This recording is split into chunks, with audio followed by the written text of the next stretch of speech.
So we'll move ahead to the last part of this chapter. Actually इस chapter में basically as I told you कि 3 parts है. पहला था thermometry, दूसरा था थर्मल एक्सपांशन और तीसरा था कैलोरीमेट्री. अब एक छोटा सा पार्ट और है इसमें हीट ट्रांसफर का, लेकिन हीट ट्रांसफर के 3 different modes of heat transfer होते हैं, उसमें से एक ही हमको कवर करना है, दैट इज कंडक्शन. तो the next topic that we will start today is as you see heat transfer. तो हमारा आज का टॉपिक है हीट ट्रांसफर. तो सबसे पहले आपको ये पता होना चाहिए हीट हमने ऑलरेडी डिफाइन कर रखा है. What is heat? Heat is energy which flows from one point to another due to difference in temperature. So heat can basically flow from one point to another या फिर one body to another body via 3 different ways. एक को बोलते हैं conduction, एक को बोलते हैं कन्वेक्शन और एक को बोलते हैं radiation. So heat flows, heat can flow from a point of higher temperature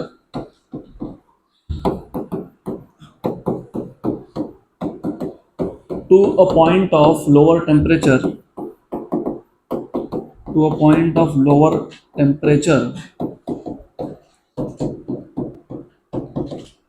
via मतलब through 3 different modes.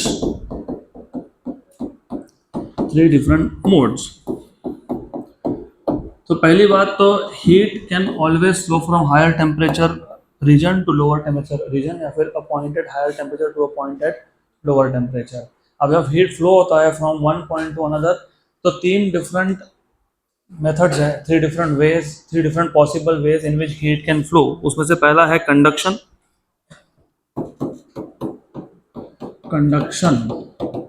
दूसरा है कन्वेक्शन और तीसरा है रेडिएशन.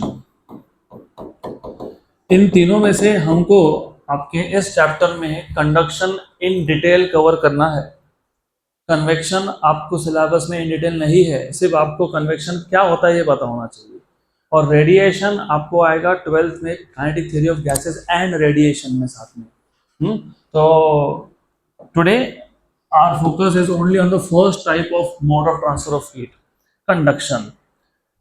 तो we will see in detail what is conduction. लेकिन उससे पहले मैं आपको एक सिंपल सा एग्जांपल लेते हैं टू कनेक्ट, क्योंकि ये सब आपने रियल लाइफ में एक्सपीरियंस किया है तो ज़्यादा अच्छे से समझेगा. तो remember, heat can be transferred from one point to another point, or one point that should be at higher temperature to another point that should be at lower temperature through 3 different ways. उसमें से एक conduction है, एक convection है, एक radiation है. Conduction और convection के लिए you need to have a material medium, मतलब मीडियम की जरूरत पड़ती है. रेडिएशन के लिए मीडियम होने की जरूरत नहीं है, तो याद रखना. कंडक्शन एंड कन्वेक्शन, इन दोनों modes of transfer of heat में जिस पॉइंट से हीट फ्लो हो रहा है हायर टेम्परेचर से लोअर टेम्परेचर, इन दोनों पॉइंट्स के बीच में मटेरियल मीडियम होना चाहिए. रेडिएशन में the heat can flow without material medium. मैं स्टार्ट करने से पहले एक सिंपल सा एग्जांपल दे देता हूँ so that you can connect better. अगर फॉर एग्जांपल आपको एक मेटल का रॉड दे दिया, आयरन का रॉड, आपको बोला एक एंड आप रॉड का अपने हाथ में पकड़ो और दूसरा एंड मैंने उसके नीचे फायर लगा दिया, मतलब आई पुट अ बर्नर. क्या होगा आफ्टर अ वाइल? क्या होगा? एक एंड आपके हाथ में है और दूसरा एंड जो है वो मैंने बर्नर के नीचे रख दिया उसको, रॉड को, तो क्या होगा? थोड़ी देर के बाद the end which you are holding it will become hot, क्योंकि heat is flowing from high temperature to low temperature. और क्योंकि रॉड सॉलिड होता है, क्या होता है? सॉलिड. और हाई टेम्परेचर से लो टेम्परेचर तक बीच में मटेरियल मीडियम था. यस. तो सॉलिड के केस में heat flows from one point to another with a method called as conduction. So conduction is a mode of transfer of heat in which type of material? Solids. In which type of material? Solids. अब बात आ गई liquids की, liquids and gases. Liquids and gases में for example, ये तो तुमने हर दिन experience किया ही है, जब भी हमको पानी गर्म करना होता है या दूध गर्म करना होता है, हम एक बर्नर के ऊपर एक वेसल रखते हैं, उसमें पानी या दूध जो भी हो डाल देते हैं and U turn on the burner. सबसे पहले बर्नर, अच्छा साइंस की लैंग्वेज में, फिजिक्स की लैंग्वेज में या केमिस्ट्री की लैंग्वेज में वो जो कंटेनर है जिसमें तुमने लिक्विड भरा है, उसको बोलते हो सिस्टम। क्या बोलते हैं? मतलब कई केसेस में container along with the liquid is called as system. और वो छोड़ के जो बाकी सब है वो क्या है? सराउंडिंग्स। क्या है वो? सराउंडिंग। तो burner in this case is surrounding, and surrounding is at higher temperature. तो पहले उस बर्नर से हीट जाएगा किसको? वेसल को। और वेसल क्या है? कंडक्टर है। किसका? हीट का। कौन से टाइप का? सॉलिड की लिक्विड? सॉलिड। तो पहले जो हीट बर्नर से किसको गया? किसको गया? वेसल को। और वेसल क्या था? सॉलिड था। तो सॉलिड में कौन सा मोड हुआ? कंडक्शन। अब वहां से हीट किसको मिलता है? लिक्विड को। किसको? जो लिक्विड के मॉलिक्यूल्स होते हैं जो डायरेक्टली वेसल के बॉटम के साथ कांटेक्ट में है। मैं डायग्राम ड्रॉ करके ही बता देता हूँ, better for you to understand. ये है हमारे पास एक vessel, some kind of vessel, some container, and then you have certain liquid over here like water और व्हाटएवर इट इज। अब you basically keep this container on a burner. तो यहाँ पे आपने इसको हीट सप्लाई कर दिया। तो पहले ये जो बेस था वो मेटल था, मतलब सॉलिड था। तो यहाँ पे कंडक्शन हुआ, और कंडक्शन क्या हम देखेंगे अब डिटेल में। तो heat through base, through conduction goes to liquid. अब लिक्विड में ये होता है कि जो लिक्विड के मॉलिक्यूल्स जो नीचे है, जो इस बेस के साथ कांटेक्ट में है, सबसे पहले हीट इनको मिलता है। अब इनको हीट मिलता है तो हीट मिलने की वजह से इनका डेंसिटी कम होता है। डेंसिटी कम होता है तो ये दे स्टार्ट मूविंग अप, दे स्टार्ट मूविंग अप, राइट। तो यहाँ पे ध्यान देना कि ये जो मॉलिक्यूल्स है खुद हीट लेके ऊपर गए।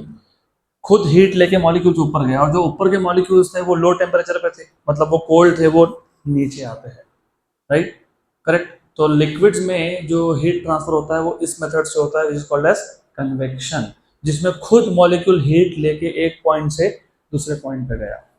गुड। मैं हर बार आपको एग्जांपल देता रहूंगा। सिर्फ स्टार्ट करने से पहले I want that you understand the basic difference between three modes, फिर डिटेल देखेंगे हम। तीसरा है रेडिएशन। रेडिएशन तो अभी अभी सर्दी के दिन में आई हैव बीन सीइंग कि कुछ स्टूडेंट्स धूप में खड़े रहते हैं। ये धूप में जो हीट आ रहा है वो कहाँ से आ रहा है? सन से। सन सन और अर्थ के बीच में कुछ है क्या? नहीं, there is no medium, correct. तो सन से और तक जो हीट आया वो कौन से मोड से आया? Radiation. That is the third mode of transfer of heat. वहां पे मीडियम की जरूरत नहीं पड़ती है। गुड। अब एक एक करके हम डिटेल में देखेंगे। सबसे पहले हम स्टार्ट करेंगे कंडक्शन से। पहले मैं डिफाइन कर दूंगा कंडक्शन क्या है। Let us again take an example. Conduction में होता क्या है पहले वो समझते हैं। तो कंडक्शन के केस में मैंने पहले ही क्लियर कर दिया कि conduction is a mode of transfer of heat for which type of substance? Solids. तो लेट अस से कि मेरे पास एक सॉलिड का रॉड था, इसके एक एंड को मैं हीट करने वाला हूं।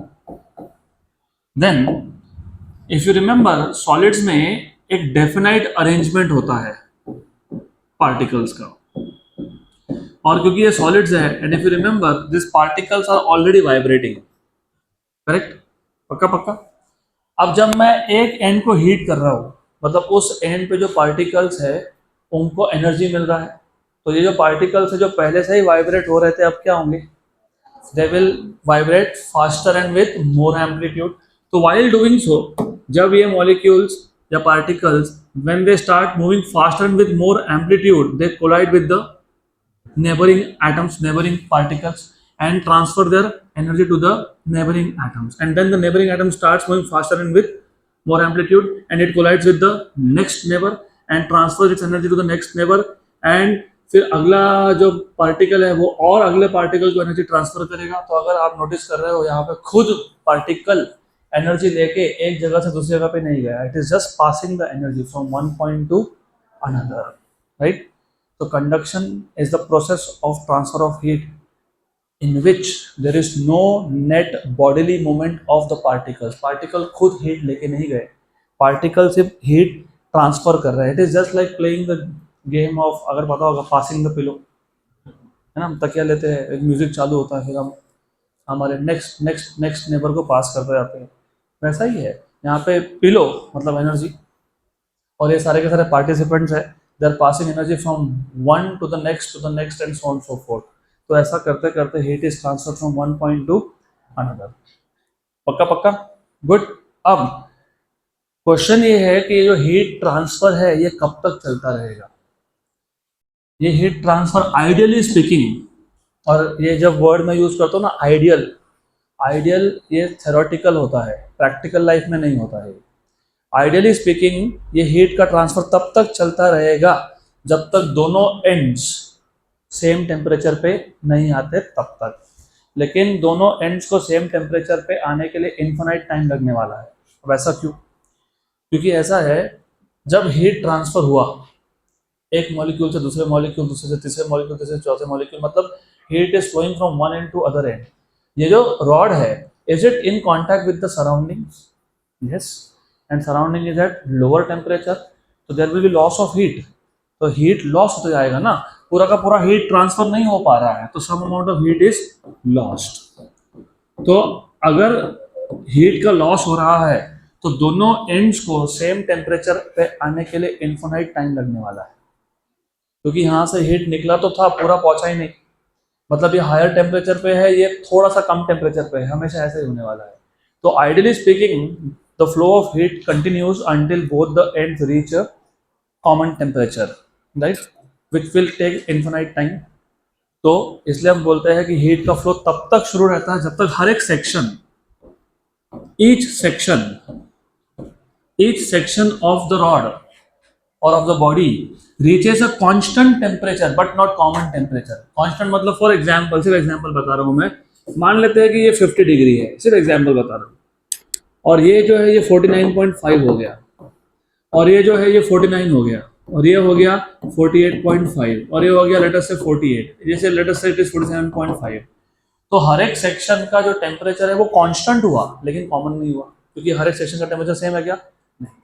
तो एक स्टेज ऐसा आएगा जहां पे हर एक सेक्शन का temperature will become constant but not same, तब तक हीट फ्लो होता रहेगा। तो heat practically heat flows until each section of the rod reaches a constant temperature but not same temperature, but not common temperature. पक्का यहाँ तक? Sure sure, 100%, good. तो अभी याद रखना, जब तक हीट फ्लो हो रहा है, जब तक हीट क्या हो रहा है? फ्लो, उसको बोलते हैं वेरिएबल स्टेट। क्या बोलते हैं? अब वेरिएबल स्टेट बोलने के पीछे रीजन भी ये है क्योंकि हीट फ्लो हो रहा है तो टेम्परेचर चेंज हो रहा है हर एक सेक्शन का। जैसे ही हर एक सेक्शन का टेम्परेचर कांस्टेंट हो गया तो हम लोग बोलते हैं that the rod is in steady state. कौन सा स्टेट? क्योंकि अब इसके आगे हर एक सेक्शन का टेम्परेचर चेंज नहीं होने वाला, it will remain constant. Is that clear? पक्का पक्का, श्योर श्योर, 100%, गुड। तो normally the substances which conduct heat are known as good conductors of heat। example, all the metals, iron good conductor of heat है, then copper good conductor of heat है। the materials which do not conduct heat are known as bad conductors of heat, या फिर insulator भी बोलते हैं इसको।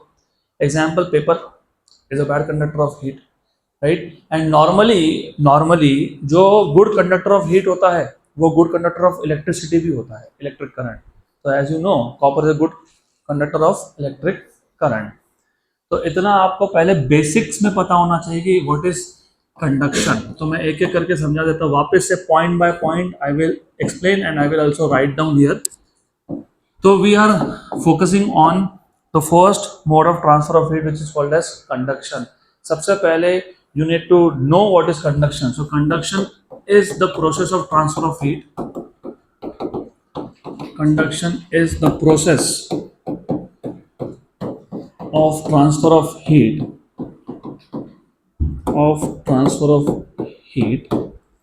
from one point to another,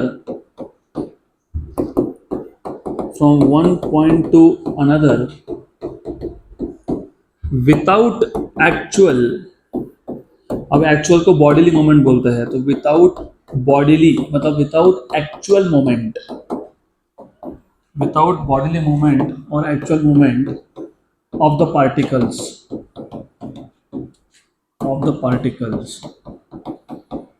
अब इसको आपको एक्सप्लेन करना पड़ेगा। पहले आपने बता तो दिया कि कंडक्शन क्या है। Conduction is basically the process of transfer of heat from one point to another without the bodily movement of the particles. Particle खुद हीट लेके नहीं जा रहा है।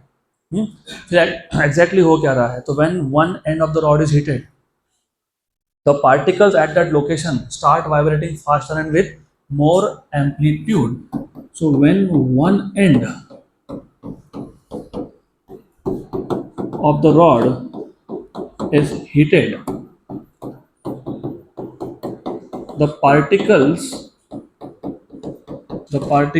at that location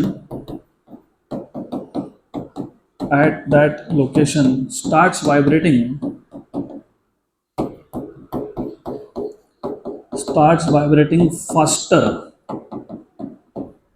and faster and with more amplitude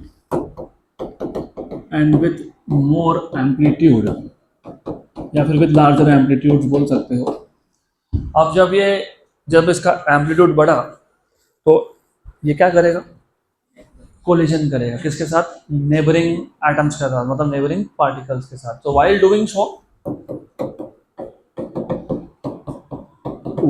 doing so the particles collide with neighboring particles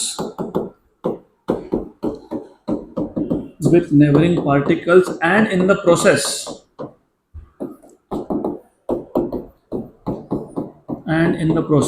transfer their energy।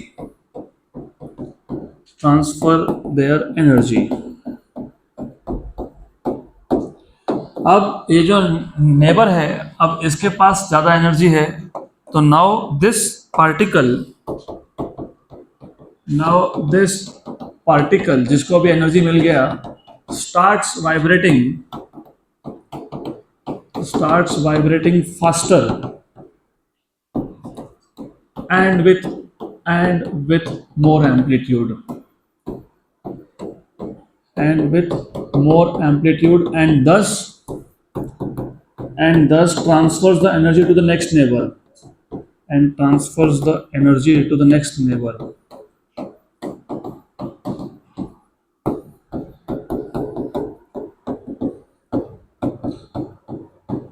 Good. ये सब चीज़ें practically real life में हम लोग हर दिन करते हैं। यू मे और मे नॉट नोटिस, बट उनको ध्यान होना चाहिए। Few days back someone was sitting at the last bench and he told me AC का रिमोट पास कर दो। मैंने क्या किया, एक को दिया, उसने दूसरे को दिया, उसने तीसरे को दिया, उसने चौथे को दिया। What is that, conduction. तो heat is being transferred from one point to another, right. और वही सेम केस एक दिन हुआ in another batch. someone wanted to have remote, वो सीधा उठ के यहाँ पे आ गया। कन्वेक्शन, क्या हुआ, convection. That's how you remember. Ultimately याद रखना हमारा इंटेंशन है, उसको कॉन्सेप्ट को समझना इंटेंशन है, तो रियल लाइफ से कनेक्ट करते जाओ। सो नाउ दिस पार्टिकल जिसको एनर्जी मिला, it is vibrating faster and with more amplitude, और उस प्रोसेस में ये अपने अगले नेबर को एनर्जी ट्रांसफर कर देता है। सो दस conduction is a mode of transfer in which the energy is transferred from one particle to another. So thus conduction is the mode of transfer of heat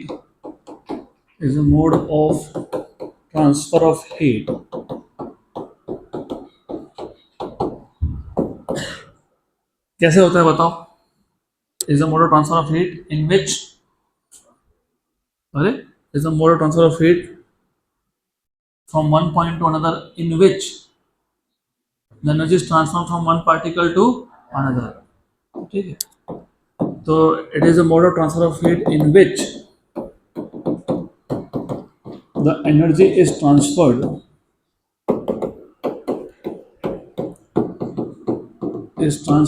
from one particle to another via collision, from one particle to another via collision।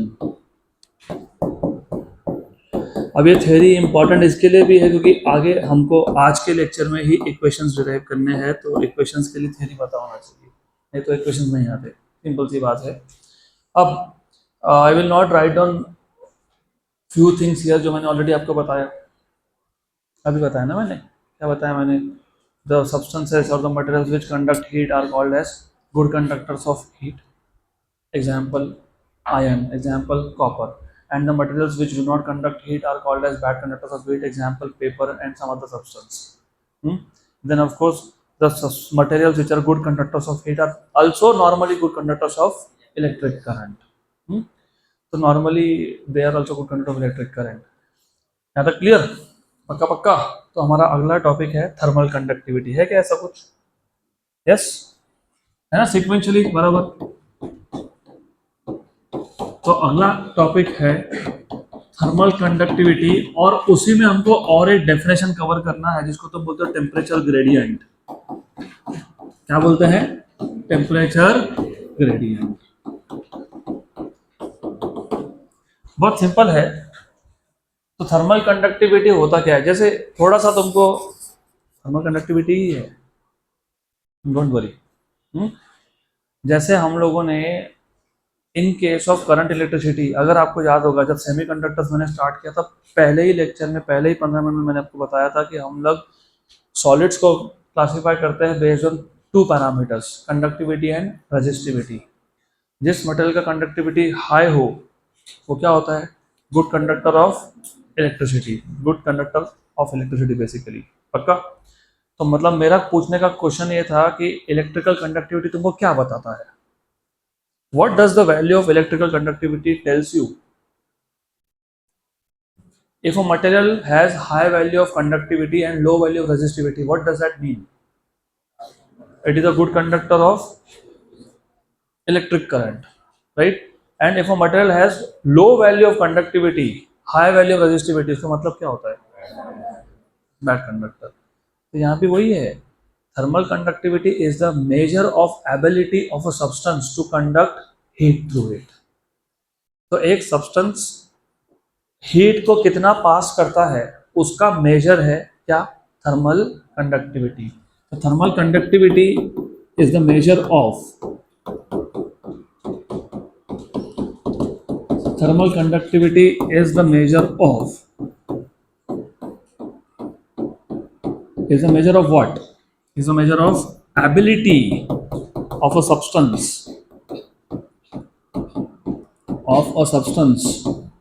to conduct what? To conduct what? Heat through it. देखो मैंने जानबूझ के electric current through conductors अभी तक पढ़ाया नहीं, क्योंकि कुछ चैप्टर्स ऐसे हैं जो कनेक्टेडली पढ़ाने पड़ते हैं। जैसे यहाँ पे जो तुम कॉन्सेप्ट आज सीख रहे हो, ये कॉन्सेप्ट सेम टाइप का कॉन्सेप्ट आप करंट इलेक्ट्रिसिटी में सीखोगे, वहाँ भी कंडक्टिविटी होगा, सिर्फ वहाँ पे इलेक्ट्रिकल कंडक्टिविटी है, ये थर्मल कंडक्टिविटी है। Electrical conductivity is the measure of ability of a substance to pass current through it, electric current. और ये क्या है? Thermal conductivity is the ability of a substance to conduct heat through it, to pass heat through it. तो equations भी same बनेंगे, इसलिए ये समझ में आ गया तो तुमको इलेक्ट्रिक करंट अपने आप ही इक्वेशन बनते जाएंगे। Is that clear? तो जैसे इलेक्ट्रिकल कंडक्टिविटी की वैल्यू हाई होने का मतलब क्या है? Substance is a good conductor. तो यहाँ पे थर्मल कंडक्टिविटी की वैल्यू हाई होने का मतलब क्या है? Substance is a good conductor of heat. So good conductor of heat have high values of thermal conductivity. Good conductors of heat have high values of thermal conductivity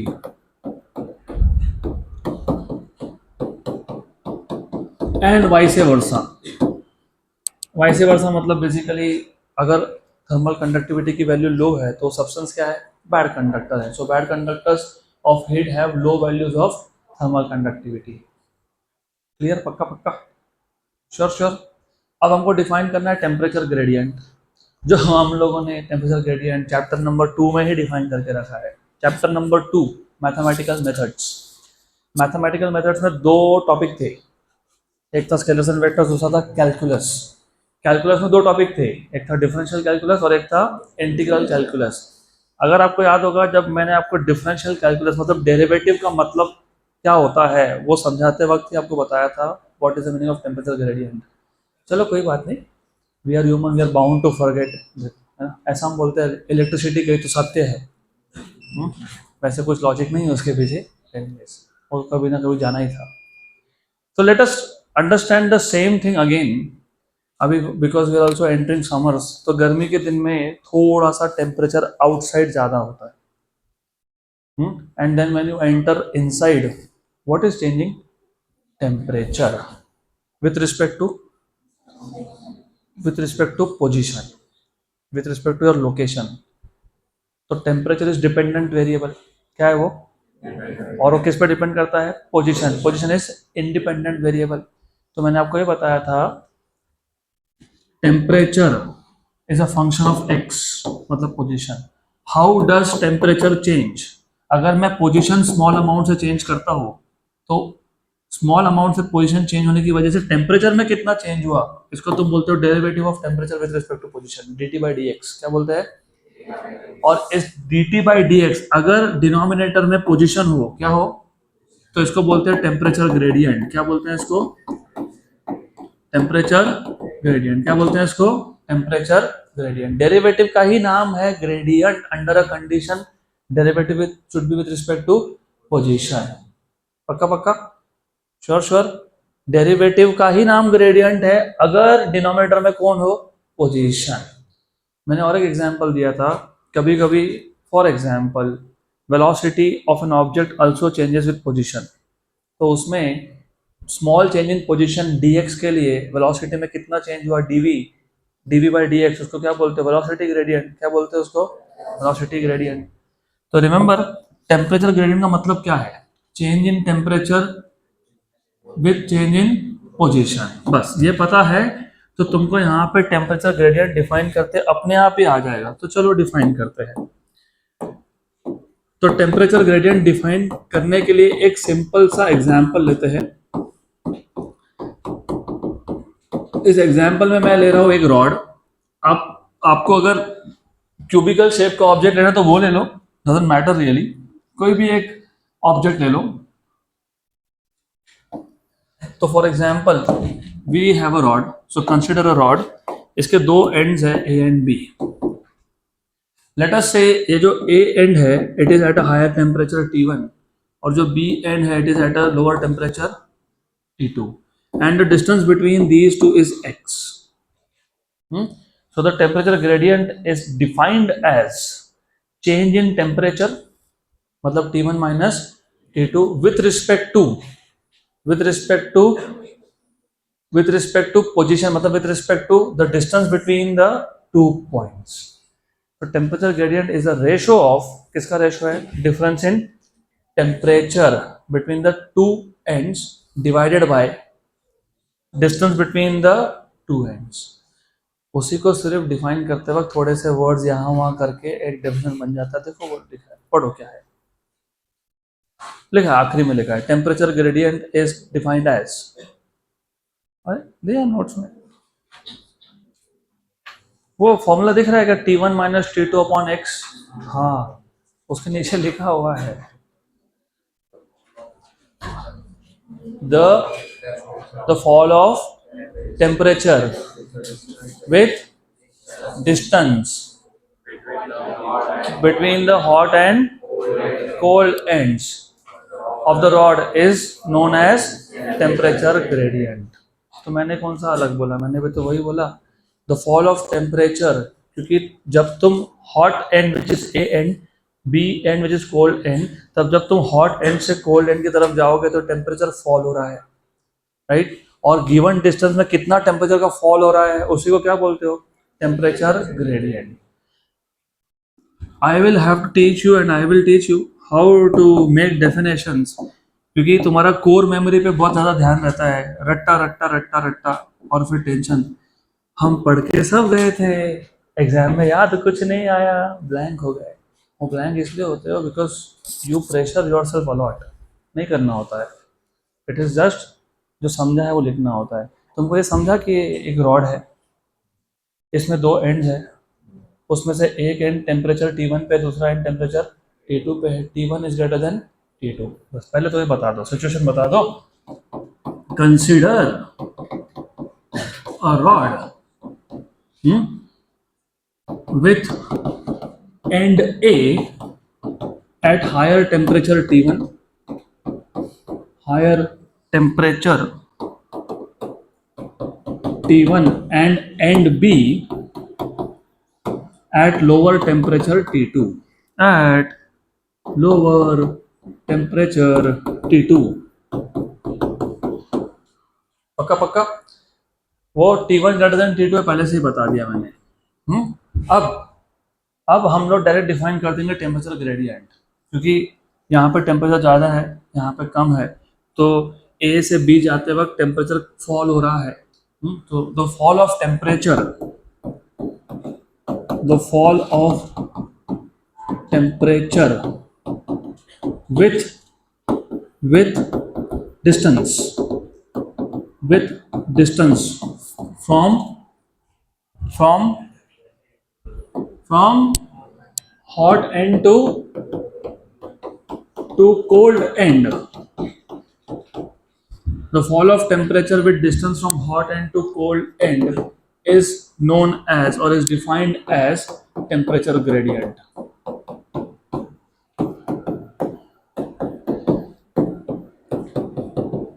और ज़रूरी नहीं है कि जो नोट्स में लिखा है बुक में लिखा है वैसा ही तुमको वहाँ लिख के आना है, meaning should be the same. It is the fall of temperature with respect to distance, ऐसा लिखा तो भी मार्क्स मिलते हैं। Temperature gradient is defined as the fall of temperature with respect to distance, done, चलता है। It is defined as the difference in temperature with respect to distance, चलता है। It is the ratio of difference in temperature with respect to distance, ये भी चलता है। Ultimately it should be temperature, change in temperature upon distance. तो therefore इसको हम denote करते हैं dt बाई डी एक्स से टेम्परेचर ग्रेडियंट को, और ये आएगा आपका T1 minus T2 by x. Good, and since it is temperature upon distance, तो what will be the SI unit? Degree Celsius per metre, right? लेकिन SI unit is not degree Celsius, it is kelvin, तो kelvin per metre. Good, what will be the dimensions?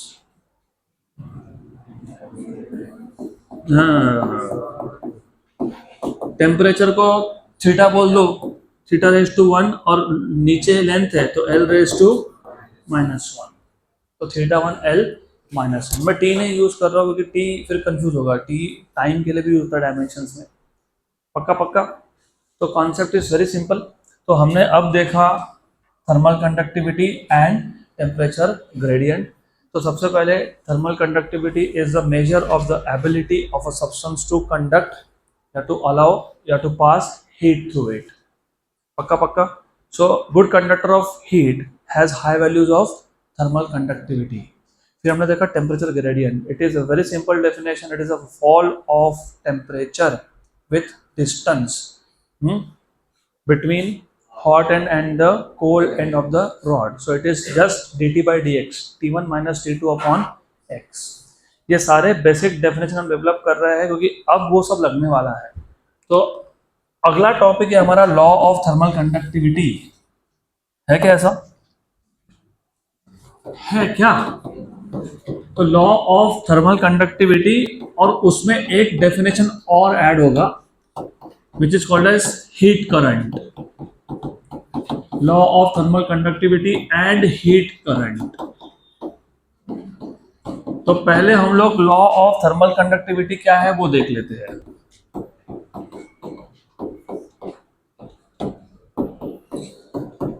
Again to understand law of thermal conductivity we will take some object. इस बार मैं cube ले रहा हूं, I can also take rod also, but ठीक है, हर एक शेप के ऑब्जेक्ट के लिए you should know how things can be defined. तो अभी ले लेते हैं क्यूब, सम क्यूब।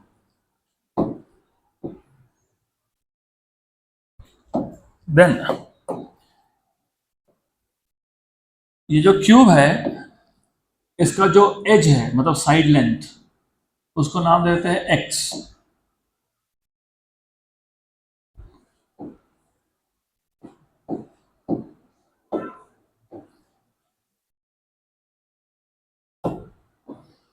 तो इसका जो साइड लाइन है उसको एक्स बोल देते हैं। इसका जो एक फेस है और आपके ऊपर है हाउ यू वांट टू से।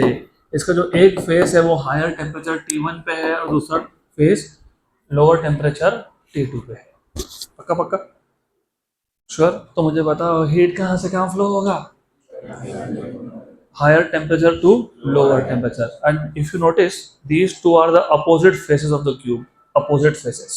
आमने सामने वाले opposite faces. पक्का? Who is flowing? Heat is flowing. Why? Because of difference in temperature. तो लॉ ऑफ थर्मल कंडक्टिविटी से तुमको इतना बताता है कि कितना हीट फ्लो हुआ। क्या बताता है? कितना हीट फ्लो हुआ। क्या बताता है? कितना हीट फ्लो हुआ। अल्टीमेटली देखो इक्वेशन याद रखने तो पहले पता तो होना चाहिए कि इक्वेशंस में क्या क्या आने वाले। Let us think logically. Who is flowing? Heat. इसका मतलब लॉ ऑफ थर्मल कंडक्टिविटी हमको बताता ये है कि कितना हीट फ्लो होने वाला है। नाउ इमेजिन इमेजिन ये जो क्यूब है इसका इसका अगर मैं एरिया बढ़ा दूं, क्या बढ़ा दूं? Area, right. मतलब हर साइड का लेंथ बढ़ाऊंगा तो एरिया बढ़ेगा, तो ज्यादा हीट फ्लो होगा कि नहीं? क्योंकि अभी ज्यादा एरिया मिल गया ना हीट को पास होने के लिए। तो ये जो heat is flowing between higher temperature face to lower temperature face, it is directly proportional to area. हो गया, सिंपल सी बात। नंबर 2, अगर डिफरेंस इन टेम्परेचर पहले 2 डिग्री था अभी 10 डिग्री कर दिया तो ज्यादा हीट फ्लो होगा कि नहीं होगा? हाँ, तो it is directly proportional to difference in temperature. पहले मैं 2 सेकंड के लिए मेजर कर रहा था कितना हीट फ्लो हुआ, अभी 15 सेकंड के लिए कर रहा हूँ। तो 2 सेकंड के ज्यादा हीट फ्लो होगा कि 15 सेकंड के लिए होगा? 15, तो डायरेक्टली प्रोपोर्शनल टू टाइम। एक पैरामीटर है जिसपे वो इनवर्सली रिलेटेड होता है, that is distance between the two opposite faces. क्यों ऐसा? जितना डिस्टेंस ज्यादा होगा उतना हीट को फ्लो होने के लिए टाइम ज्यादा लगेगा, तो it is inversely proportional to distance between the two opposite faces. पक्का? गुड। तो लॉ ऑफ थर्मल कंडक्टिविटी समझने के लिए पहले तो हमने एक क्यूब कंसिडर कर लिया। So consider a cube with side length x. Consider a cube with side length या फिर with edge length x. Let the two opposite faces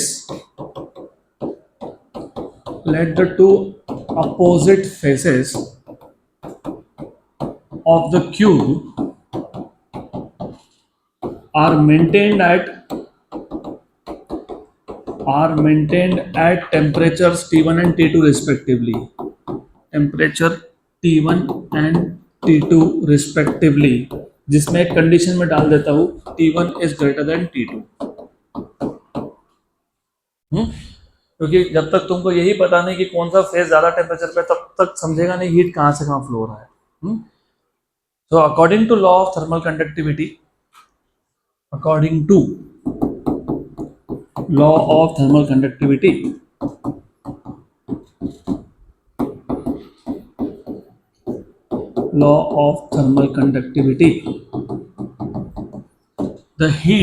the amount of heat q flowing between the two opposite faces, the amount of heat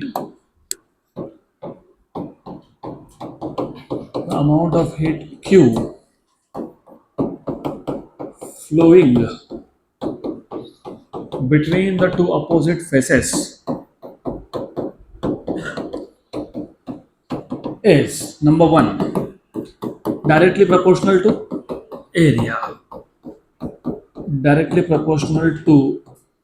area, A of the face.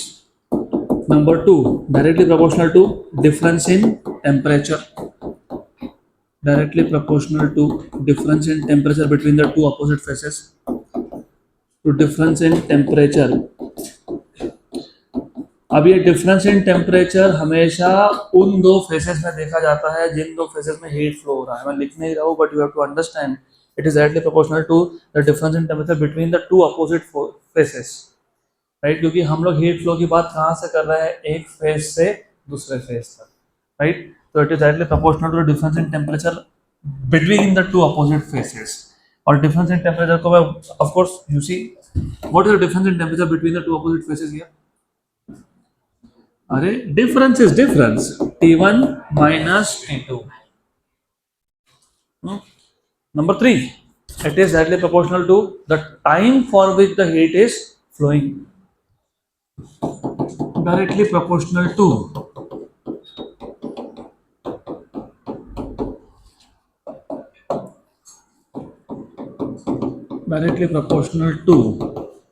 the time for which the heat is flowing.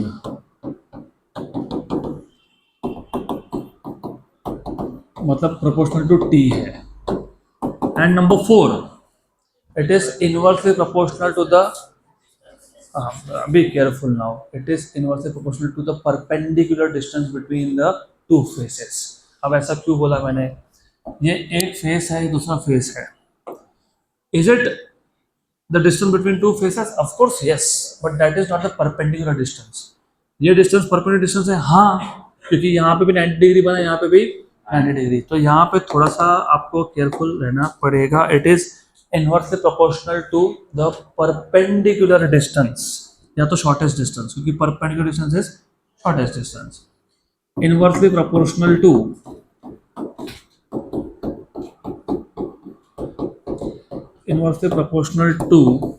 the perpendicular distance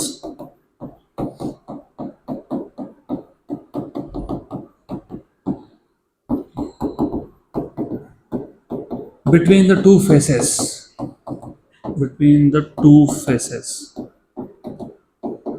that is x. पक्का?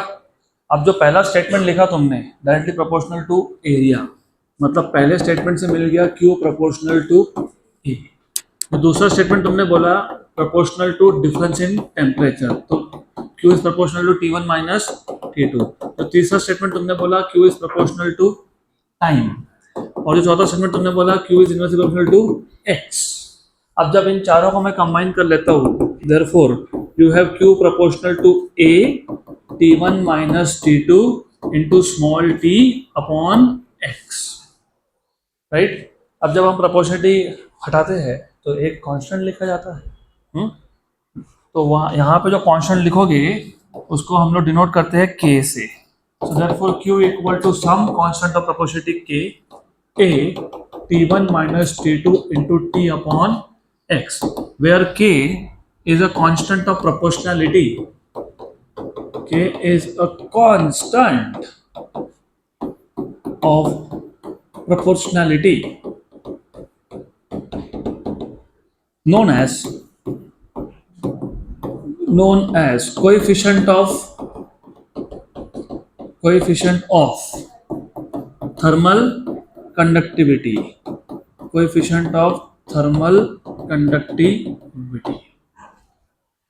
पक्का पक्का, sure 100%, good done, simple. हम अभी k भी define करेंगे, तो यहां से k, what will B k from here? It will be qx upon a T1 minus T2 into small t. पक्का? अब बिफोर वी डिफाइन k, पहले इसके SI यूनिट्स वर्कआउट कर लेते हैं. तो what will B SI units of k?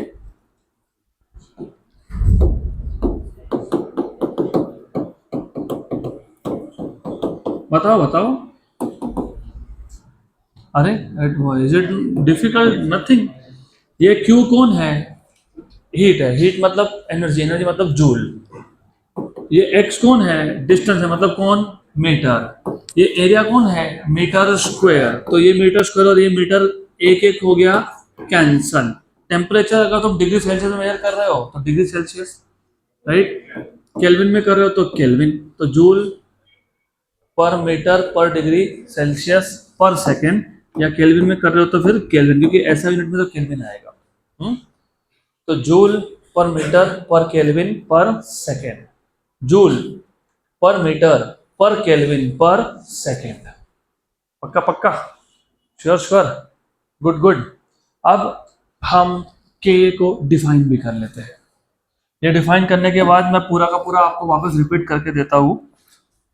Now imagine कि ये जो दो अपोजिट फेसेस थे जिनके बीच में हीट का फ्लो हो रहा है, हीट का एक्सचेंज हो रहा है। Imagine these two faces are at a distance of 1 metre. कितना distance?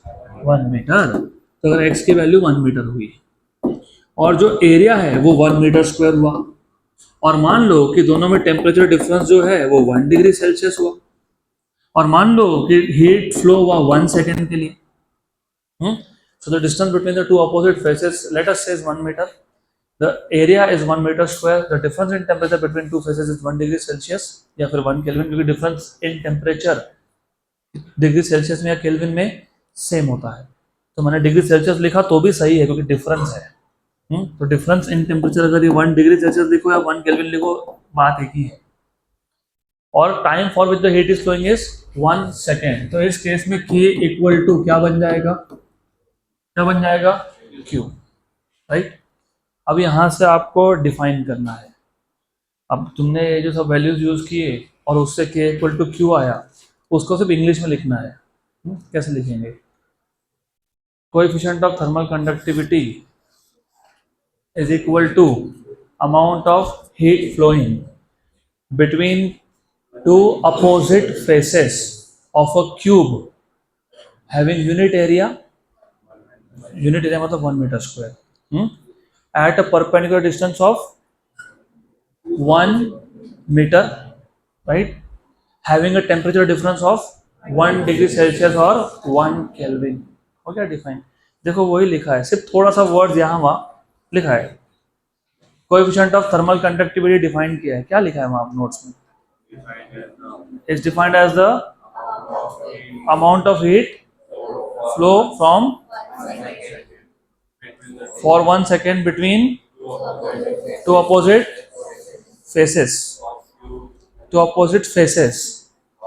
of cube having temperature of 1 degree Celsius or 1 Kelvin and perpendicular distance of 1 metre. वो एरिया भी यूनिट एरिया है वहां पे। पक्का पक्का, तो डिफाइन कर देंगे। So coefficient of thermal conductivity, coefficient of thermal conductivity is defined as the amount of heat flow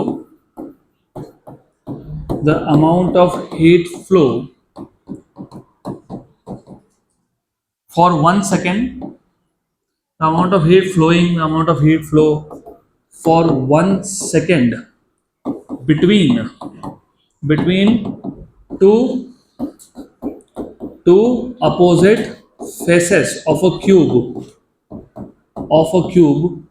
having unit area or at what distance? At a perpendicular distance of 1 meter, at a perpendicular distance of 1 meter and having temperature difference of 1 degree Celsius. Temperature difference of 1 degree Celsius or 1 Kelvin। हो गया define. पक्का पक्का, good, sure 100%। This is how you define coefficient of thermal conductivity. तो मैं heat current define करने से पहले एक बार वापस से लॉ ऑफ थर्मल कंडक्टिविटी बता देता हूँ। लॉ ऑफ थर्मल कंडक्टिविटी में आप एक क्यूब लेते हो। सबसे पहले क्यूब का एक face you maintain at a temperature T1 and the other phase you are maintaining at a temperature T2. The distance between these two phases is x. T1 is greater than T2, so heat is flowing from T1 to T2, मतलब from let us say phase A to phase B। इसको A नाम दे देता हूँ, इसको B नाम दे देता हूँ। Law of thermal conductivity हमको इतना बताता है कि कितना हीट फ्लो हुआ। So law of thermal conductivity, according to law of thermal conductivity, the heat flowing between these two phases is 4 parameter पर डिपेंड करता है। Directly proportional to area, directly proportional to difference in temperature, directly proportional to time for which the heat is flowing, inversely proportional to distance, perpendicular distance between the two faces. So Q is proportional to, jaldi, A, Q is proportional to T1 minus T2, Q is proportional to T, and Q is inversely proportional to X. So Q overall is proportional to A T1 minus T2 into small t upon X. जब proportion sign हटाओगे तो एक constant लिखोगे k, तो q equal to k a t1 minus t2 small t upon x. This k is known as coefficient of thermal conductivity. बराबर, पक्का पक्का. तो वहां से k मिल गया qx upon a t1 minus t2 into small t. मतलब you are basically at this particular step. फिर यहाँ से तुमको मिल जाएगा उसका ऐसा unit, joule per metre per kelvin per second. फिर हमको के डिफाइन करना था, मतलब coefficient of thermal conductivity define करना था. तो हमने एक सिंपल सा काम किया, राइट हैंड साइड पे जितने भी पैरामीटर है क्यू को छोड़ के सबको 1 कर दिया. तो टेम्परेचर डिफरेंस ले लिया 1 डिग्री सेल्सियस या 1 केल्विन, टाइम ले लिया 1 सेकेंड, एरिया ले लिया 1 और एक्स की वैल्यू भी ले ली 1. तो सब हो गया 1 सिर्फ Q को छोड़ के. तो K इक्वल टू क्या बन गया Q. इसका मतलब coefficient of thermal conductivity is nothing but the amount of heat flowing, but under what condition. Condition is that the heat should be flowing for 1 second between the two faces which are at a distance of 1 metre and this two faces have unit area and the difference between the temperature between two faces is 1 kelvin या फिर 1 degree Celsius. Good.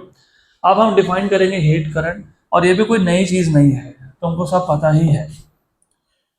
And मैंने ऐसे तुमको सब पता, तो तुमको सच में सब पता है. सिर्फ खुद के ऊपर भरोसा रखो, सब आता है. हीट करंट, अब बताता हूँ कि तुमको कैसे पता है ये. Let me just, heat current का ही नंबर है अगला. ओके, ना कुछ नहीं है वो, इट्स नॉट अ कॉपी, सिर्फ टॉपिक का सीक्वेंस के लिए रहता है. कभी कभी मैं नहीं कॉपी करता, लाइफ में कभी नहीं किया, ना ही करूंगा. Those who are very rigid on their ethics ना, प्रॉब्लम आती जाती रहती है. उल्टा मजा आता है जब हमको कुछ पॉजिटिव कंपटीशन देखे तो लगता है चलो कुछ तो है, नहीं तो फिर बोर हो जाते हैं. If you are a national international player you can not afford to play with local players. You have to like have a good competition, और वो सिर्फ एथिक्स से बिल्ट होता है, ऐसा नहीं होता. गुड. तो अभी बताता हूँ कि how do you already know heat current. Do you know electric current? Yes. What is electric current? Charge upon time, simple, Q by T.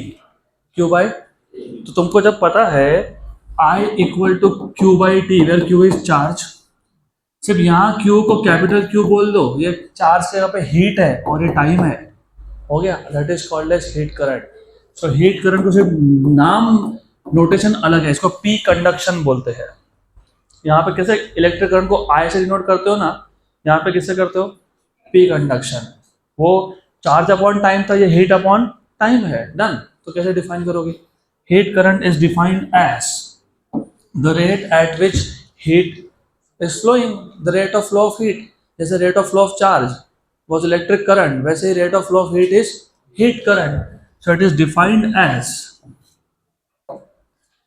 heat current is defined as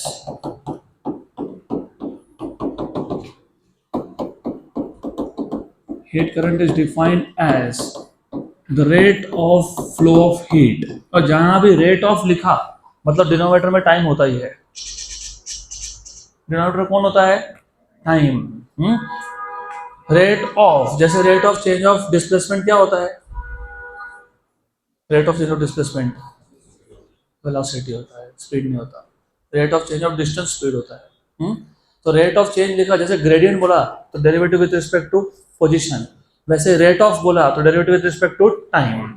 so heat current is defined as the rate of flow of क्या flow हो रहा है, क्या flow हो रहा है, the rate of flow of heat. बहुत ही सिंपल कॉन्सेप्ट है. तो electric current is charge upon time, heat current is heat upon time. Simple भाषा में या फिर फिजिकली सोचोगे तो पर सेकेंड में कितना हीट फ्लो हुआ, जैसे इलेक्ट्रिक करंट इज पर सेकेंड में कितना चार्ज फ्लो हुआ, यहाँ पे पर सेकेंड में कितना हीट फ्लो हुआ। अब ये equation number 1, but we know that, do you know it was K, Q was K, चलो ठीक उल्टा लिख देता हूँ, कोई नहीं, नो इश्यूज, ये याद है तो फिर ये भी ठीक है। के ए क्या लिखा था यहाँ पे, T1 माइनस T2 इंटू क्या लिखा था, T अपॉन क्या लिखा था, X। Very good. Can I just take this and write it here? तो इसका मतलब therefore you can have q by t equal to ka T1 minus T2 by X। so therefore P conduction which is basically heat current is equal to q by t, but q by t क्या आ गया, ka T1 minus T2 upon, बन गया equation, हो गया good. हम electric मतलब current electricity में देखेंगे कि वहां पे भी ऐसा इक्वेशन बनेगा, वो तब देखेंगे जब आएगा। अब is that particularly very clear? Sure good 100%। अब गोइंग बैक लिटिल बिट, मैं तब जानबूझ के मैंने कुछ चीज़ें नहीं बताई, फिर होता है कन्फ्यूजन है, तो थोड़ा सा अब ध्यान दो तो समझेगा। अब ये जो इक्वेशन है या फिर ये जो इक्वेशन है इसको लिखने का और एक तरीका है।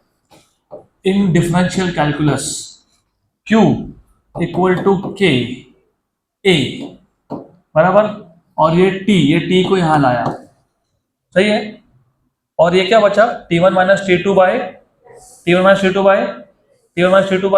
एक्स, तो इसको लिखेंगे dt बाई डी एक्स। क्या लिखेंगे, dt बाई डी एक्स, और इसको लिखेंगे dq बाई dt। क्या लिखेंगे, dq बाई dt। है वही इक्वेशन, सिर्फ डेरिवेटिव के फॉर्म में लिखा है। अगर क्योंकि डेरिवेटिव के फॉर्म में लिखा है तो तुम बोलोगे in terms of differential calculus, मतलब जब तुम डेरिवेटिव के फॉर्म में लिखते हो तो यही इक्वेशन हीट करंट का इक्वेशन P कंडक्शन ये हो जाता है dq by dt equal to K A dt by D X. पक्का श्योर हाँ कि ना? पक्का। तो अब तक का स्टोरी इतना ही है। हमने हीट करंट डिफाइन किया, it is the rate of flow of heat Q by T. अभी Q बाई टी के लिए हमने लॉ ऑफ थर्मल कंडक्टिविटी में जो इक्वेशन डिराइव किया था वो यूज कर लिया, Q equal to K A T1 minus T2 into small T upon x. तो जो स्मॉल टी था उसको शिफ्ट कर दिया तो हमारे पास वो बन गया, क्या बन गया, Q by T equal to K A T1 minus T2 by X, that is nothing but heat current. इसी को डिफरेंशियल इक्वेशन मतलब डिफरेंशियल कैलकुलस के फॉर्म में लिखा तो dq by dt equals to K A dt by D X. Good. अब यहाँ से हम लोग कोएफिशिएंट ऑफ थर्मल कंडक्टिविटी का और एक डेफिनेशन बना सकते हैं। तो यहाँ से मुझे बताओ k इक्वल टू क्या आएगा, dq by dt upon a dt by D x. लिख सकता है क्या ऐसा? और अगर मैंने a की वैल्यू 1 मीटर स्क्वायर लिख दी और अगर मैंने टेम्परेचर ग्रेडियंट भी 1 ले लिया, 1 kelvin per metre. 1 kelvin per metre का मतलब होता है हर एक मीटर में 1 केल्विन से टेम्परेचर चेंज हो रहा है। For each metre the fall of temperature is 1 kelvin. अगर ऐसा किया तो बताओ इक्वेशन क्या बना, k equal to D Q by D T. ये बन गया तुम्हारा दूसरा डेफिनेशन। दिया है कैसा, देख लो, दिया होना चाहिए, दिया है ना। अब डिफाइन कैसे करोगे, इसी को बस इंग्लिश में लिखना है। कैसे लिखेंगे, coefficient of thermal conductivity is equal to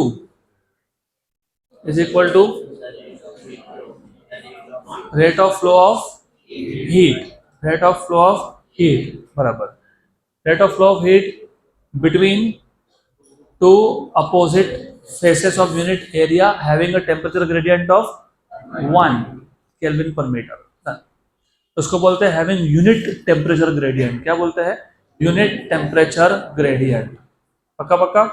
तो के which is basically coefficient of thermal conductivity, उसका अल्टरनेट डेफिनेशन बनाने के लिए हमने ए की वैल्यू 1 और T T by D x की वैल्यू भी 1 कर दी।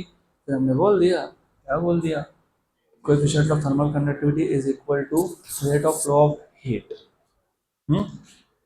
between unit areas having temperature gradient of 1, मतलब यूनिट टेम्परेचर ग्रेडियंट।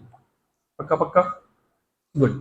अब क्योंकि तुमने हीट करंट डिफाइन किया, तो तुम अब इलेक्ट्रिक करंट डिफाइन किया था हमने, फिर ओहम्स लॉ लगाया था हमने। What is Ohm's law?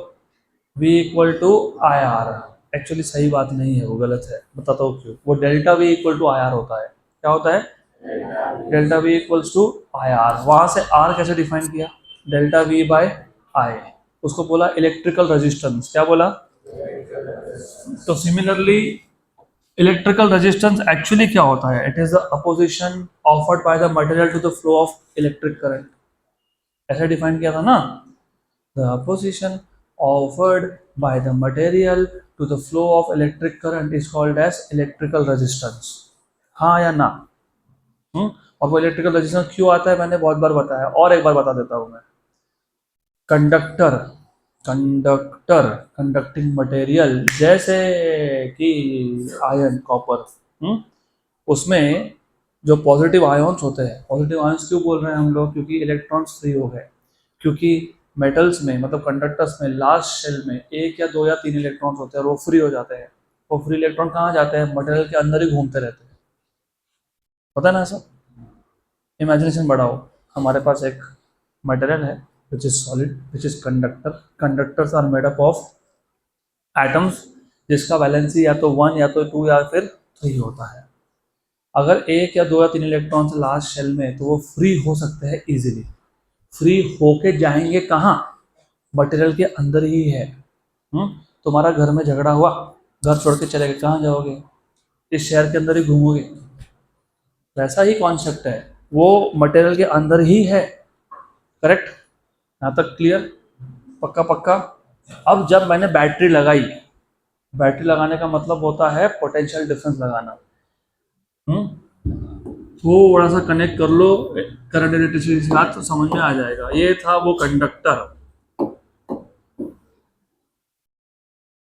These are the positive ions, क्योंकि यहां से एक एक इलेक्ट्रॉन हो गया फ्री। ये है फ्री इलेक्ट्रॉन्स। ये फ्री इलेक्ट्रॉन्स क्या कर रहे हैं? रैंडम मोशन परफॉर्म कर रहे हैं, कहीं भी जा रहे हैं। क्योंकि अभी तक मैंने सेल या बैटरी लगाई नहीं, तो even though this electrons are moving, there is no electric current, क्योंकि अब तक हमने सेल या बैटरी कनेक्ट किया नहीं है। The moment I connect a cell और अ बैटरी, सेल का एक टर्मिनल पॉजिटिव होता है, एक क्या होता है? Negative. What is the direction of electric field? Positive से नेगेटिव। जैसे ही तुमने यहाँ पे सेल कनेक्ट किया, इसके अंदर एक इलेक्ट्रिक फील्ड जनरेट हो गया पॉजिटिव से नेगेटिव। ये जो इलेक्ट्रॉन्स थे, जो पहले यहाँ वहाँ कहीं भी भटक रहे थे, रैंडम मोशन परफॉर्म कर रहे थे, अब होगा क्या? ये नेगेटिव इनको रिपेल कर रहा है, ये पॉजिटिव इनको अट्रैक्ट कर रहा है, तो दे स्टार्ट ड्रिफ्टिंग। इसको ड्रिफ्ट होना बोलते हैं, from negative terminal towards positive. लेकिन जब ये ड्रिफ्ट करने लगे, what are these ions doing? Vibrating, right? Because of the thermal energy, they are vibrating, and while they are vibrating, this electron undergo collision. अब electrons को ये opposition face करना पड़ रहा है ड्यू टू आयोन्स। इस अपोजिशन का नाम है रेजिस्टेंस। क्या नाम है इसका? कौन सा रेजिस्टेंस? इलेक्ट्रिकल रेजिस्टेंस, क्योंकि ये इलेक्ट्रिक करंट को अपोजिशन है। क्या ये इलेक्ट्रिक करंट को अपोजिशन है? बराबर। अब सिमिलरली जब चार्ज की जगह पे हीट फ्लो होता है, तो इलेक्ट्रिक करंट की जगह पे हीट करंट होता है। क्या होता है? हर एक मटेरियल हीट के फ्लो को अपोज करता ही है, कोई कम करता है, कोई ज़्यादा करता है। So the opposition offered bye material to electric current is called as electric resistance. Similarly, the opposition offered by a material to heat is called as thermal resistance. क्या बोलते हैं उसको? तो इलेक्ट्रिक करंट को अपोजिशन अगर हुआ तो वो इलेक्ट्रिकल रेजिस्टेंस होता है, और हीट को अपोजिशन हुआ तो वो थर्मल रेजिस्टेंस होता है. तो पहले डिफाइन कर लेंगे. पहले डिफाइन कर लेंगे अच्छे से, फिर वापस से हम आएंगे इक्वेशन पे. The opposition offered bye a material to the flow of heat is known as thermal resistance. is known as क्या बोलते हैं इसको? is known as thermal resistance. अब थर्मल रेजिस्टेंस का फॉर्मूला बनाने के लिए हमको जो पता है उसकी हेल्प लेंगे. WKT हमको पता है, वी नो दैट. हमको क्या पता है? V equals to IR. मैंने अभी बोला जो गलत है, एक्चुअली डेल्टा V होता है. अब डेल्टा V क्या होता है बता देता हूँ. अगर इलेक्ट्रॉन को यहाँ से यहाँ आना है, A से B आना है, तो रिमेंबर ये जो A पॉइंट है ये हायर पोटेंशियल पे होना चाहिए और B पॉइंट लोअर पे होना चाहिए. तो चार्ज मतलब basically current flows from higher potential to. अब फिजिक्स में 3 ऐसे कॉन्सेप्ट है जहाँ पे थिंग्स आर वेरी सिमिलर. अभी समझ लो, 12th के भी 2 टॉपिक खत्म हो जाएंगे यहीं पे. और वैसे बिकॉज ऑफ दिस साइंस हमारे कंट्री का हिस्ट्री भी चेंज हुआ. साइंस का कनेक्शन हिस्ट्री के साथ कैसे बताता हूँ. इलेक्ट्रिक करंट फ्लो होने के लिए 2 पॉइंट में पोटेंशियल डिफरेंस चाहिए. क्या चाहिए? Potential difference. इसका मतलब 2 पॉइंट अगर सेम पोटेंशियल पे तो करंट फ्लो होगा क्या? नहीं होगा ना. सिमिलरली हीट फ्लो होने के लिए 2 पॉइंट में क्या चाहिए? Temperature difference. क्या चाहिए? तो अगर 2 पॉइंट में टेम्परेचर डिफरेंस नहीं हुआ तो हीट फ्लो होगा क्या? नहीं. वैसे ही विंड फ्लो होने के लिए 2 पॉइंट में क्या चाहिए पता है? Pressure difference. क्या होना चाहिए? तो अगर प्रेशर डिफरेंस नहीं हुआ तो विंड फ्लो होता है क्या? नहीं. इसलिए जब गर्मी होती है तो तुम खिड़की ओपन करते हो, जब तुम विंडोज ओपन करते हो तो बेसिकली बाहर का प्रेशर अंदर का प्रेशर अलग होने की वजह से विंड फ्लो होता है. तो क्या हवा लग रही है. कुछ लोगों का ऐसा होता है कि इस रूम में एक ही विंडो खोल के बैठ गए, हवा सेट नाही कसं येणार. You have to open the other window to generate pressure difference. अब इसका हमारे हिस्ट्री के साथ क्या कनेक्शन? बहुत बड़ा कनेक्शन है, बताता हूँ. साइंस है basically it shapes your future also. ऐसा है, ये है हमारा अपना प्लैनेट अर्थ. आपको पता है ये इक्वेटर होता है यहाँ पे. This is equator. आपको पता है यहाँ पे नॉर्थ पोल होता है. यहाँ पे कौन होता है पता है? अभी मैं इस पे तो आऊंगा, उससे पहले थोड़ा सा ये बताऊंगा समझने के लिए, याद रखने के लिए. ये इक्वेशन अपने आप बन जाएगा फिर. You know most of the colonisers जिनको आदत है राज करने की, वो कहाँ से बिलोंग करते हैं? Most of the people who have colonised कहाँ से बिलोंग करते हैं? हमारे यहाँ पे किसका रूल था? ब्रिटिशर्स. मतलब नॉर्थ पोल के पास कहीं तो यहाँ पे. उसके बाद बाकी किसने किसने रूल किया? ग्रीक्स. बाकी किसने किया? डच, मतलब पोर्तुगीज, राइट. बाकी किसने किया? स्पेनिश लोगों ने. यू नो अगर तुम नोटिस कर रहे हो तो यू मस्ट बी सीइंग कि सारे के सारे नॉर्थ पोल के पास में रहने वाले लोग थे. ना तो क्वेश्चन इज इनकी कॉलोनीज कहाँ कहाँ थी? इंडिया विच इज मोर और less here, Australia here, New Zealand, Latin America पूरा का पूरा ये पार्ट. यहाँ पे फिर कुछ कंट्रीज है बहुत सारे. तब तो ना एरोप्लेन थे, ठीक है एरोप्लेन. तो क्वेश्चन तो ये आना चाहिए कि फिर वो वहां से यहाँ पहुंचे कैसे. तब रिमेंबर, तब क्रूज रूज नहीं थे. नहीं तो निकले क्रूज में पार्टी करते करते पहुंच गए. नहीं तो कैसे पहुंचे? शिप्स के थ्रू. उस टाइम शिप्स कैसे वर्क करती थी पता है आपको? एक बड़ा सा पर्दा लगाते थे. बराबर, करेक्ट. हवा जहाँ ले गई वहां जाएंगे. अब प्रॉब्लम ये है कि ये जो पोलर रीजन होते हैं ना, ये हाई प्रेशर रीजन होते हैं। यहाँ पे प्रेशर ज़्यादा होता है एयर का, और ये लो प्रेशर रीजन होता है। कौन होता है? Wind flows from high pressure to, उन्होंने शिप बनाया, पर्दा डाला, हवा यहाँ से यहाँ जा रहा है तो वो भी यहाँ से यहाँ आ गए। सी, अगर wind higher pressure to lower pressure flow होता ही नहीं तो बेचारे यहाँ तक कभी पहुंचते ही नहीं। बराबर। वो सच में बेचारे हमारा ही पैसा लूट के हमको सिखाते हैं, फिर क्या बोलेंगे। तो you now will always remember 3 important concepts of physics. Wind always flows from higher pressure to lower pressure. Heat always flows from higher temperature to, and current always flows from higher potential to lower potential. मतलब current flow होने के लिए potential difference मतलब delta we चाहिए। इसका मतलब resistance जो होगा ना वो डेल्टा वी बाय क्या बन जाएगा? I. Is that clear? Now similarly अगर आपने नोटिस किया, हमारे पास एक इक्वेशन है। If you notice, we have a equation, this is that equation which is q equal to k a t1 minus t2 by t upon x। अगर मैं इसको यहां लिखता हूं तो ये क्या बन गया? Heat current. क्या बन गया ये? Heat current. क्या बन गया ये? Heat current. तो heat current which is q by t, which is q by t equal to k a by x। और ये पता है कौन है? डेल्टा टी है। कौन है ये? Delta T. इधर कौन है? Delta we. उधर कौन है? Delta T. डिनोमिनेटर में कौन है? Electric current I, right. तो यहाँ पे कौन होना चाहिए? कौन सा करंट? Heat current. कौन होना चाहिए? कौन होना चाहिए? वेरी गुड, बराबर, श्योर। तो do you see P conduction equal to K A by X delta T? Do you see this? Can I shift it here? Yes.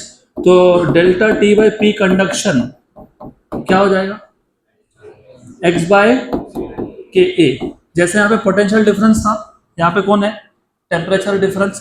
यहाँ पे इलेक्ट्रिक करंट था, यहाँ पे कौन है? Heat current. तो इसको तुमने इलेक्ट्रिकल रेजिस्टेंस बोला था, इसको क्या बोलोगे?